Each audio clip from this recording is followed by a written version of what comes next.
You are listening to HOA Neighbor Court. The HOA tried to weaponize towing. I work as an airline baggage supervisor at Dane County Regional, which means I have seen every kind of chaos.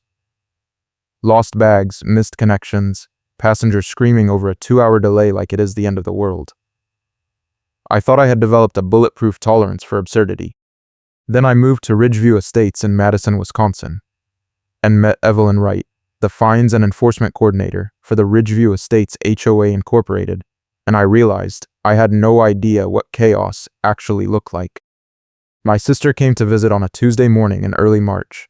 She parked in an unmarked spot near the curb for exactly 10 minutes while she helped me load a box into my car. 10 minutes. No signs, no paint, no cones. Just asphalt. By the time we finished, there was a bright orange sticker on her windshield that said violation notice in bold letters, and a tow truck was idling at the corner with its amber lights flashing. Evelyn was standing on my driveway with a clipboard wrapped in a clear plastic sleeve like it makes her official, a laminated rule card in her other hand, and a smile that could curdle milk. She said, "That is a tow on site zone. Your guest is in violation. The truck is here. You have 2 minutes to move the vehicle or pay the release fee." I said, "There is no sign. There is no paint. How is anyone supposed to know?" She tapped the clipboard and said, "Ignorance is not a defense. I have all day, and so does my fine meter." My sister moved her car immediately, but the sticker stayed on her windshield, and Evelyn handed me a notice that listed a $50 citation for unauthorized guest parking and a $75 administrative fee for the tow call, even though the truck never touched the car. I was already covering my mom's medical expenses after her surgery, and every bogus fee was another slice out of a budget I could not afford to lose. I told Evelyn I would dispute it. She smiled wider and said, "Go ahead and call whoever you want. I have a committee for that." That was the trigger. That 10-minute visit turned into a 6-week war that nearly cost me my parking permit, my sanity, and about $2,000 in fees I never owed. But I watched her pile on threats, because that is exactly what I needed her to do. Let me back up. I moved to Ridgeview Estates 6 months earlier because the rent was reasonable and the commute to the airport was under 20 minutes. The neighborhood is one of those places where one missing guest pass turns into a neighborhood scandal. The HOA has rules for everything: guest parking, visitor decals, fire lane boundaries, street parking bans after dark, where you can put your trash cans, what color your mailbox can be, how many cars you can park in your own driveway. The Ridgeview Estates HOA Incorporated is not just an HOA. It is a small government with no oversight and a balance sheet built on fines. Evelyn Wright is the face of enforcement. She drives around in a white sedan with a handheld scanner that reads license plates, a stack of laminated rule cards, and a tow vendor on speed dial. She brags at board meetings about her collections numbers like she is closing deals. I had heard the stories before I moved in, but I figured if I followed the rules and kept my head down, I would be fine. That lasted until my sister parked for 10 minutes. I filed a dispute the same day. I sent an email to the HOA management company with photos of the unmarked curb, a timestamp from my doorbell camera showing the 10-minute window, and a polite request to waive the fees. The management company forwarded it to Evelyn. 2 days later, I got a reply that said my dispute was denied because the area in question is clearly marked as a fire lane per county ordinance, and failure to comply will result in additional fines and immediate permit revocation. I checked the county website. There was no fire lane ordinance for that street. I checked the HOA covenants. There was no mention of that curb being restricted. I sent a follow-up email with screenshots of both. Evelyn replied within an hour. She said the fire lane designation was approved at the January board meeting and that all residents were notified via the community portal. I logged into the portal. There was no notice. I checked the January meeting minutes. There was no mention of a fire lane vote. I called the management company. The rep said she would look into it and get back to me. She never did. Instead, I got a second notice in my mailbox 3 days later. This one listed a new violation: failure to display a current guest parking permit for the vehicle in question. My sister had been gone for a week. The car was never on the property again. The notice included a $100 fine and a warning that my own parking decal would be suspended if I did not pay within 10 days. That was when I realized this was not about rules. This was about control. Evelyn had decided I was a problem, and she was going to squeeze me until I either paid or left. I could not afford to do either. I needed proof, and I needed it fast, because the HOA was threatening to revoke my parking permit immediately. And without that permit, I could not park in my own driveway. I have a neighbor named Greg. He is a retired police officer who moved to Ridgeview Estates about 3 years ago, and has been quietly documenting HOA overreach ever since. I knocked on his door that Saturday and explained what was happening. He nodded, poured me a coffee, and said, "You are not the first. Evelyn has been pulling this for 2 years. She edits the portal, she backdates notices, and she has a tow company that kicks her a referral fee. The board knows, but they do not care because the fines fund the budget and keep dues low." I asked if he had proof. He said, "Not enough to win in court, but enough to make her nervous." He handed me a folder with printouts of old violation notices, emails, and portal screenshots showing edits and timestamp mismatches. He said, "If you can get her to escalate in writing, you can force the management company to audit the records." That is when the cracks show. I thanked him and went home. That night, Evelyn posted in the neighborhood group chat. She did not mention my name, but she did not have to. She wrote, "Friendly reminder that repeat violators who disregard fire lane safety and guest parking protocols are a menace and a hazard to all residents. Enforcement will continue until compliance is achieved." The post had 15 reactions within an hour. Half were thumbs ups. The other half were neighbors asking what was going on. One person replied and asked if this was about the unmarked curb incident. Evelyn deleted the comment and locked the thread. That was escalation step 1. I screenshotted everything and saved it to a cloud folder. 2 days later, I got a certified letter. It was a small claims filing. Evelyn, acting as an agent of the Ridgeview Estates HOA Incorporated, was suing me for $375 and unpaid fines and fees, plus court costs and administrative expenses. The hearing was scheduled for April 15th, which was also the day I had a hard work deadline for a regional logistics audit that could not be moved. If I missed the hearing, I would lose by default. If I missed the audit, I would lose my shot at a promotion I had been working toward for 8 months. I called Greg again. He said, "That is classic Evelyn. She files in small claims because most people will not show up or will not bring a lawyer. The judge sees the HOA letterhead and assumes they are right. You need to show up with everything: photos, timestamps, emails, and a timeline that proves she is lying. And you need to file a counterclaim for harassment and bad faith enforcement." That puts her on defense. I spent the next week building my case. I pulled every email, every notice, every portal screenshot. I requested my own records from the county to confirm there was no fire lane ordinance.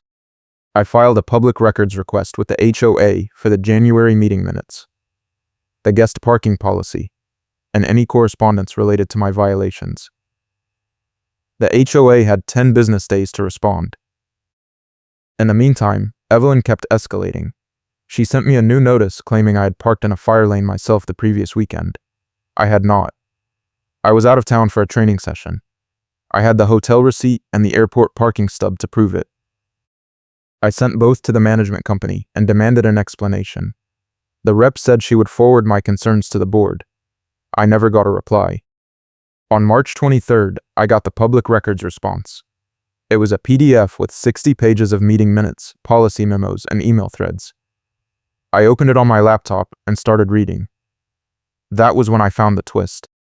The HOA portal shows the violation entry was edited after I disputed it, and the timestamp exposes it.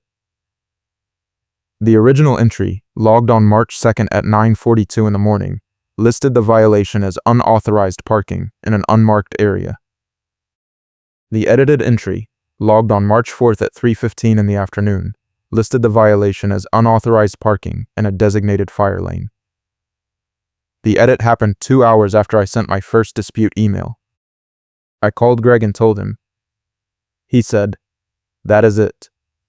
That is your smoking gun. Print it, highlight it, and bring 3 copies to the hearing. 1 for you, 1 for the judge, and 1 for Evelyn. Make sure she sees it before you hand it to the judge. Watch her face." I also found something else in the records. There was an email thread between Evelyn and the tow company owner, a guy named Dennis. In the thread, Dennis thanked Evelyn for the March referrals and confirmed that the agreed commission rate would be applied to her account. The email was dated March 10th. I highlighted that too. April 15th arrived. I took the morning off work and drove to the courthouse. The hearing was at 10. I got there at 9:30 and sat in the hallway with my folder of evidence. Evelyn showed up at 9:50 with her clipboard wrapped in a clear plastic sleeve, her laminated rule card, and a smug expression. She saw me, smiled, and said, "I have all day, and so does my fine meter." I did not say anything. I just smiled back. The hearing started at 10. The judge was a middle-aged man who looked tired and annoyed. He called the case, asked Evelyn to present her claim, and she launched into a 5-minute speech about fire lane safety, guest parking violations, and the importance of HOA rules. She handed the judge a printed summary of my violations and a payment demand. The judge looked at it, looked at me, and said, "Do you have a response?" I stood up and said, "Yes, Your Honor." I filed a counterclaim for harassment and bad faith enforcement. I have evidence that the violation records were altered after I disputed them, that the fire lane designation cited in the claim does not exist under county ordinance, and that the HOA coordinator has a financial relationship with the tow company she referred my case to. I handed him a tab timeline, 1 copy for him and 1 for Evelyn. I slid a tab timeline to the board and the room at the same time. Evelyn's face went white. She opened the timeline and saw the highlighted timestamp on the edited portal entry. She saw the email thread with Dennis. She looked at the judge and said, "This is taken out of context." The portal system automatically updates entries when new information is added. That is standard procedure. I said, "Your Honor, the timestamp shows the edit was made after I disputed the original entry and provided proof that the area was unmarked. The original entry said unmarked area. The edited entry said fire lane. That is not an update. That is fabrication. I also have a county confirmation that no fire lane ordinance exists for that street." I handed him a printed letter from the county clerk. The judge read the letter, read the timeline, and looked at Evelyn. He said, "Do you have documentation of the board vote approving the fire lane designation?" Evelyn said, "It was discussed at the January meeting." The judge said, "Do you have minutes?" Evelyn hesitated and said, "The minutes are being finalized." I said, "Your Honor, I requested the January minutes as part of a public records request. The HOA provided them. There is no mention of a fire lane vote." I handed him a copy of the minutes. The judge read them, set them down, and said, "I am dismissing the HOA's claim with prejudice. I am also ordering the HOA to refund any fees collected from the defendant related to these violations, and to cease further enforcement actions based on the alleged fire lane designation, unless proper documentation is provided." He looked at Evelyn and said, "I suggest you review your record-keeping procedures." Evelyn tried to argue, but the judge cut her off and moved to the next case. I walked out of the courtroom with a dismissal order and a refund demand signed by a judge. Evelyn followed me into the hallway and said, "This is not over. You think you won, but the board will appeal this. We have lawyers." I said, "Go ahead and call whoever you want. I have a committee for that." Her face turned red. She opened her mouth, closed it, and walked away. I drove back to work and finished the audit.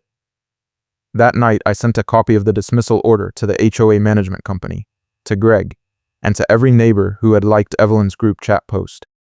I also sent a copy to Dennis, the tow company owner, along with a polite note explaining that the county had confirmed no fire lane existed and that any future tows based on Evelyn's referrals might expose his company to liability. I show it to the tow company owner, and they cut ties immediately. Dennis replied the next day and said his company would no longer be accepting referrals from Ridgeview Estates HOA Incorporated, pending a review of their contract terms. That was the first crack. The second crack came 3 days later. The HOA insurance carrier sent a letter to the board. Someone, probably Greg, had filed a complaint with the carrier alleging fraud, bad faith enforcement, and undisclosed financial conflicts of interest. The letter demanded a full audit of enforcement records, tow referrals, and fee collections within 30 days. If the audit found evidence of improper conduct, the carrier would issue a non-renewal warning, and the entire neighborhood could lose coverage. The board panicked. They scheduled an emergency meeting for April 22nd. I got the notice in my mailbox on April 19th. The agenda listed one item: discussion and potential action regarding enforcement procedures and compliance coordinator role. If you are enjoying this story, hit the like button and subscribe for more HOA chaos. I showed up to the meeting at 7. The community room was packed. Greg was there. So were about 30 other residents, including several people I had never spoken to but who had apparently received their own bogus violations from Evelyn over the past 2 years. Evelyn was sitting at the front table with the board president, a man named Tom who looked like he wanted to be anywhere else. Her clipboard was on the table in front of her, wrapped in its clear plastic sleeve. Her laminated rule card was in her hand. Tom opened the meeting and said, "We are here tonight to discuss concerns that have been raised regarding our enforcement procedures. We take these concerns seriously, and we are committed to transparency and fairness." He looked at Evelyn and said, "Evelyn, would you like to respond to the complaint?" Evelyn stood up and said, "The complaint is baseless. Every violation I have issued has been justified under the covenants and the rules approved by this board. If residents choose to ignore the rules, that is not my fault. I have all day, and so does my fine meter." Someone in the back of the room laughed. Tom looked uncomfortable. He said, "The insurance carrier has requested an audit. We need to comply. That means we need to review all enforcement records, including portal entries, email correspondence, and tow referrals." Evelyn said, "I have nothing to hide. My records are complete and accurate." I raised my hand. Tom looked at me and said, "Yes?" I stood up and said, "I would like to submit evidence for the record. I have documentation showing that violation entries in the HOA portal were edited after disputes were filed. That fire lane designations cited in enforcement actions do not exist under county ordinance, and that the compliance coordinator has an undisclosed financial relationship with the tow vendor she cases too." I walked to the front of the room and handed Tom a copy of the timeline I had presented in court, along with the email thread between Evelyn and Dennis. Tom read the email thread. His face went pale. He looked at Evelyn and said, "Is this accurate?" Evelyn said, "That is a standard referral agreement. Many HOAs have similar arrangements." Tom said, "Did you disclose this arrangement to the board?" Evelyn did not answer. A woman in the front row, another board member, said, "I was not aware of any referral agreement." "Was this voted on?" Tom flipped through a binder and said, "I do not see any record of a vote." Greg stood up and said, "I have been tracking Evelyn's enforcement actions for 2 years. I have records showing that violations are issued disproportionately to residents who have filed complaints or questioned board decisions. I also have records showing that portal entries are routinely edited after disputes are filed. This is not about safety. This is about retaliation and revenue." The room erupted. Residents started shouting questions. One man said his car had been towed from his own driveway because his guest pass was not visible through the windshield, even though it was on the dashboard. A woman said she had been fined $200 for parking on the street overnight, even though the street parking ban was not listed in the covenants. Another man said he had requested records under state public records law, and the HOA had refused to provide them. Tom banged a gavel and said, "Order. We need order." He looked at Evelyn and said, I think it would be best if you stepped out while the board discusses this. Evelyn said, I am not going anywhere. I am an officer of this HOA, and I have a right to defend myself. Tom said, You are not an officer. You are a contractor. And right now, you are the subject of an insurance complaint. Please step out. Evelyn grabbed her clipboard and her laminated rule card and stormed toward the door. Halfway there, someone in the crowd said, Wait, are you going to make a motion on the record, or are you just leaving? The room went silent. Evelyn froze. Her face turned bright red. She looked at Tom and said, I do not need to make a motion. This is not a vote. The man who asked the question said, You always tell us we need to follow procedure. So what is the procedure for walking out of a meeting when you are being questioned? Evelyn did not answer. She walked out and slammed the door. That was the funny karma beat. Karen tries to storm out and someone asks for her motion on record. The board spent the next hour reviewing the evidence. They voted unanimously to suspend Evelyn's enforcement authority pending the insurance audit. They also voted to terminate the referral agreement with Dennis and to post all enforcement policies and procedures on the community portal, with public comment periods before any new rules take effect.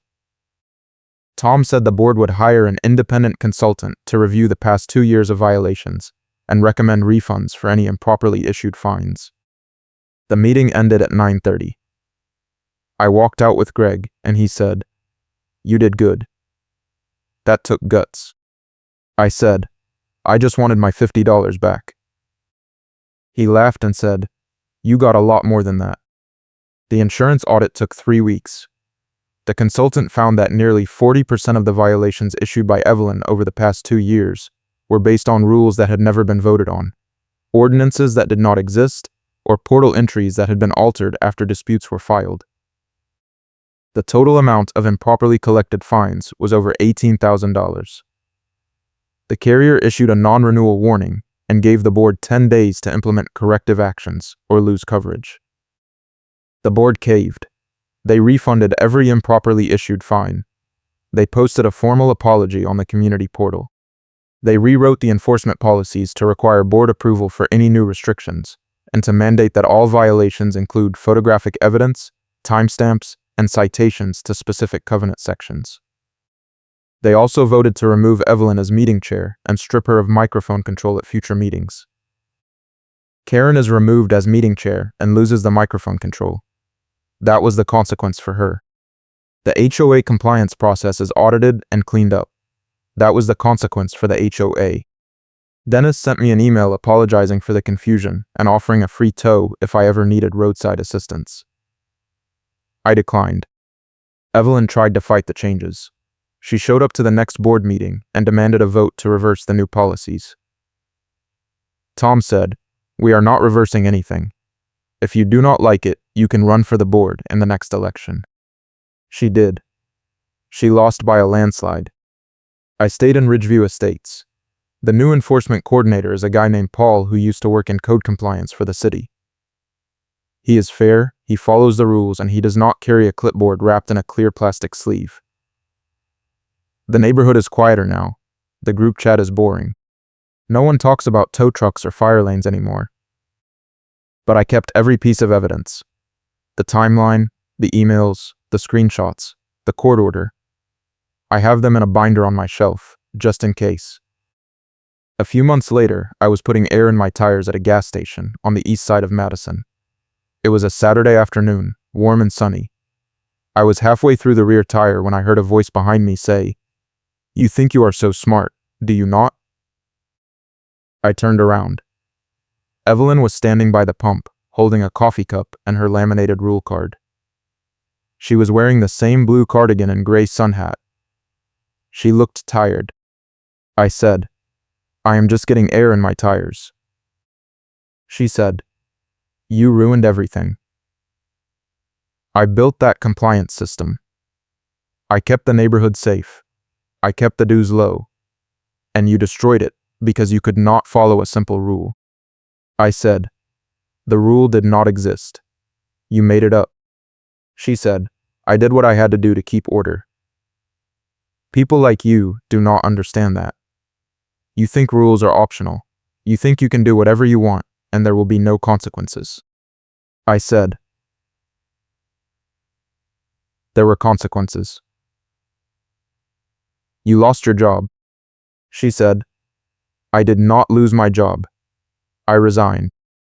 I said, the meeting minutes say you were removed. She said, that is a lie. I resigned because the board refused to support me. They threw me under the bus to save their insurance. I said, you edited the portal. You lied about the fire lane. You took money from the tow company. The board did not throw you under the bus. You drove yourself there. She opened her mouth to respond, then closed it. She looked at me for a long moment, then said, you have no idea what you have done. That neighborhood is going to fall apart without enforcement. You will see. I said, I guess we will find out. She walked back to her car and drove away. I finished filling my tires and went home. That was 6 months ago. The neighborhood has not fallen apart. In fact, it is better. People park where they need to park. Guests visit without fear. The tow trucks stay away. The HOA still has rules, but now they are real rules, written down, voted on, and enforced fairly. I still see Evelyn sometimes. She drives past my house in her white sedan, slower than she used to, without the handheld scanner. She does not stop. She does not wave. She just drives by, and I wonder if she is looking for violations that are not there anymore. Or if she is just looking for a reason to keep driving. I do not know, and I do not care. I paid my dues. I followed the rules. And when the rules were fake, I fought back with the only weapon that matters, the truth. The HOA tried to tow my life. I towed them right back. Thanks for watching, and I will catch you in the next one.